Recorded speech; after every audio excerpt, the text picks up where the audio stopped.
భగవంతుడు కాపాడుతాడు, తప్పకుండా కాపాడుతాడు. కొంతమందికి ఏమిటంటే ఇన్ని పూజలు చేశామండి, ఇన్నిసార్లు యాత్రలు తిరిగామండి, ఇంత బొట్టెట్టుకున్నామండి, ఇన్ని మెట్లకి బొట్లు ఇట్టామండి, మమ్మల్ని కాపాడలేదు అంటారు. దాన్ని కాపాడు.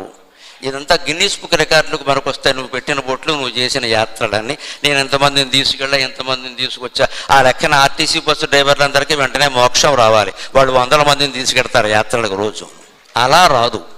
ఎలా వస్తుందో వ్యాస భారతంలో వ్యాసుడు చెబుతాడు స్పష్టంగా. యత సత్యం యతో ధర్మక యతో క్రేహి ఆర్జవం ధృతికి, యత సత్యం యతో ధర్మక యతో క్రేహి ఆర్జవం ధృతికి, తతో భవతి గోవిందక యత కృష్ణక తతో జయక.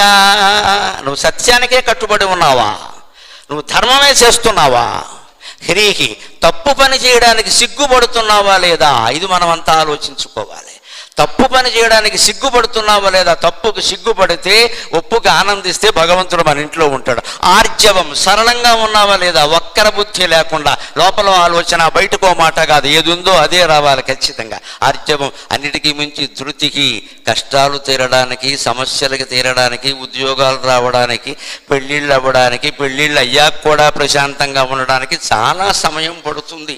కాలం ఎప్పుడూ పండితుడు పామరుడు భేదం లేకుండా వేసేస్తుంది, నడిచిపోతూ ఉంటుంది. నీలకంఠ దీక్షితుడు గారు ఆయన త్రిశతిలో చెబుతాడు ఒక మాట. కాలశాలయతి ప్రాయక పండితాన్ పామరానపి త్వం చేత్ చికీర్షసి వశే స్థితిక్షైవమౌషధం.